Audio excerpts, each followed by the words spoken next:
আজকে এপ্রিল মাসের 9 তারিখ, আর ঠিক এই সময় আমাদের ভেন্ডির জমির ভেন্ডি আমরা রাখবো নাকি ভেঙে দেব, একটা বড় প্রশ্ন। কারণ এই যে সময়টা, এই সময় সব থেকে বেশি চাষি ভাইরা ব্যস্ত, সেটা হচ্ছে পাট বোনাতে। আর পাটের যে দাম, অনেকে ভাবছেন যে ভেন্ডিটা ভেঙে দিয়ে হয়তো পাটটা বুনে দিই। তাহলে সেক্ষেত্রে কি করা যায়?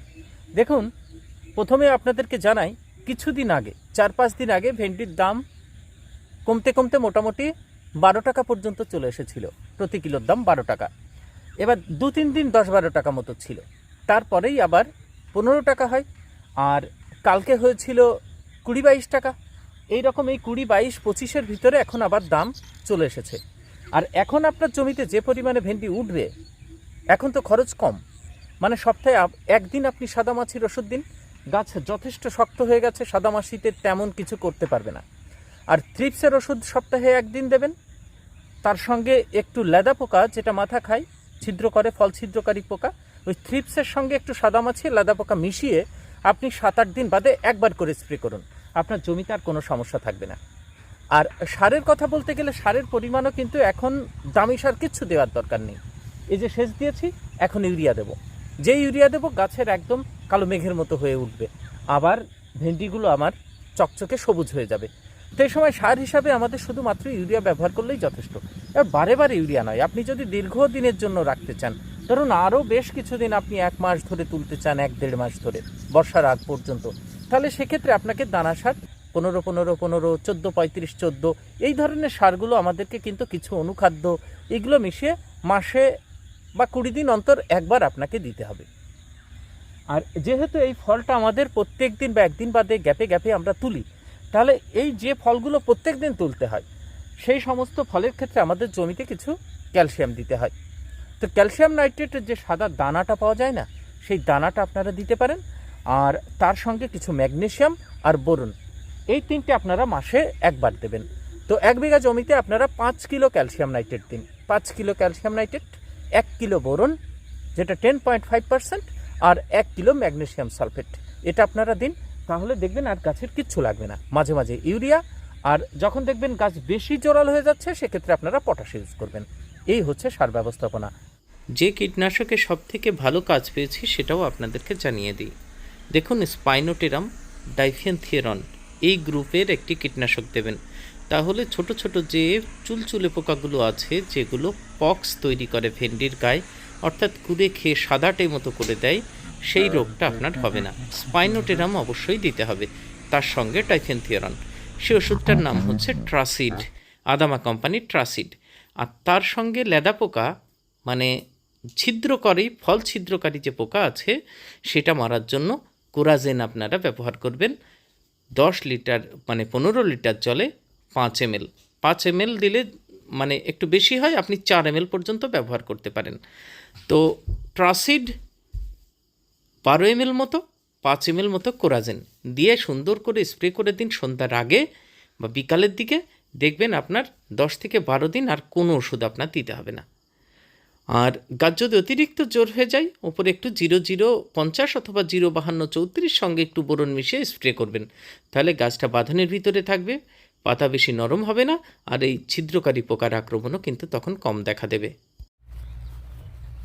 দেখুন, গাছগুলোকে হাইটে রাখিনি, মোটামুটি বাঁধনের ভিতরে আছে, তবু ভেন্ডির কিন্তু কমতি নেই।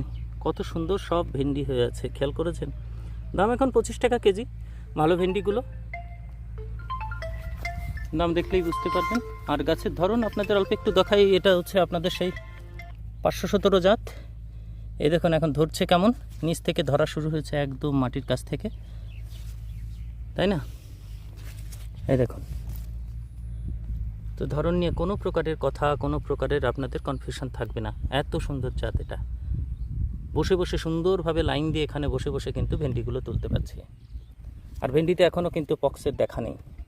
তো কীভাবে সমাধান করব, এই ভিডিওতে আপনাদের সঙ্গে থাকবে, যে পক্সের সমস্যা কিভাবে মেটানো যায়। হাঁটি অল্প একটু, তাহলেই বুঝতে পারবেন। একটা ভেন্ডিতেও পক্স আছে, কোথাও নেই।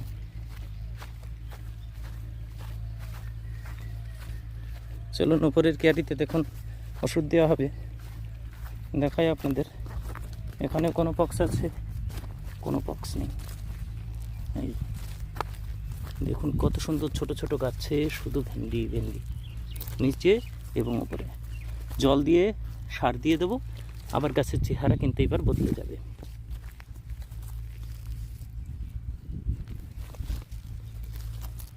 এখানে একটা লাইন করি, এখানে দেখুন এই যে দুটো লাইনের মাঝখান দিয়ে নিচ্ছি আস্তে আস্তে। ভালো করে একটু ফলো করুন, তাহলে দেখতে পাবেন।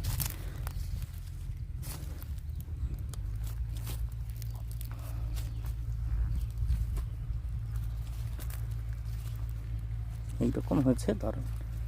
এই দেখুন আরেকটা লাইন।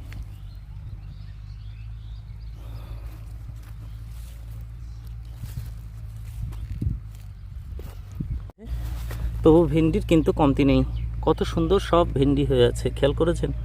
দাম এখন 25 টাকা কেজি ভালো ভেন্ডিগুলো, দাম দেখলেই বুঝতে পারবেন। আর গাছের ধরন আপনাদের অল্প একটু দেখাই, এটা হচ্ছে আপনাদের সেই 517 জাত। এই দেখুন এখন ধরছে কেমন, নিচ থেকে ধরা শুরু হয়েছে একদম মাটির কাছ থেকে, তাই না? এই দেখুন, তো ধরন নিয়ে কোনো প্রকারের কথা, কোনো প্রকারের আপনাদের কনফিউশন থাকবে না। এত সুন্দর জাত এটা, বসে বসে সুন্দরভাবে লাইন দিয়ে এখানে বসে বসে কিন্তু ভেন্ডিগুলো তুলতে পারছি। আর ভেন্ডিতে এখনও কিন্তু পক্সের দেখা নেই। তো কীভাবে সমাধান করব এই ভিডিওতে আপনাদের সঙ্গে থাকবে, যে পক্সের সমস্যা কিভাবে মেটানো যায়। হাঁটি অল্প একটু, তাহলেই বুঝতে পারবেন। একটা ভেন্ডিতেও পক্স আছে, কোথাও নেই। দেখাই আপনাদের, এখানে কোনো পক্স আছে, কোনো পক্স নেই। এই দেখুন কত সুন্দর ছোট ছোট গাছে শুধু ভেন্ডি ভেন্ডি, নিচে এবং উপরে। জল দিয়ে সার দিয়ে দেবো, আবার গাছের চেহারা কিন্তু এবার বদলে যাবে।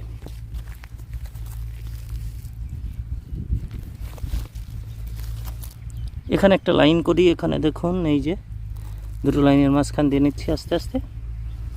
ভালো করে একটু ফলো করুন, তাহলে দেখতে পাবেন।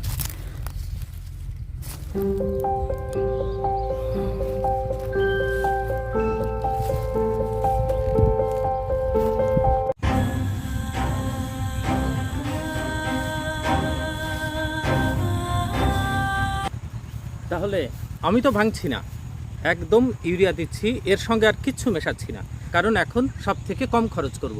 আপনারা কি করছেন? আপনারা কি ভাঙছেন? এইবার যদি না ভাঙে, ভেন্ডি তুলতে থাকবো, এখনও পাট বোনার সময় 10 থেকে 15 দিন আছে, একটু নাবি করে হলেও বুনবো। আর যদি না বুনি, তাহলে আর কিছুদিন বাদে মোটামুটি বৈশাখ মাসের 20 তারিখ নাগাদ ধানের চারা ফেলবো, আউশ ধানের। 50-27 আগের বার করেছিলাম, দারুণ রেজাল্ট হয়েছিল। সেই ধানের চারা ফেলবো, তারপরে এই জমিতে ধান লাগাবো। এই হচ্ছে আমার টার্গেট। তো ভালো লাগলে ভিডিওটি শেয়ার করবেন চাষি ভাইদের কাছে। ভালো থাকবেন সবাই, পরের ভিডিওতে দেখা হবে।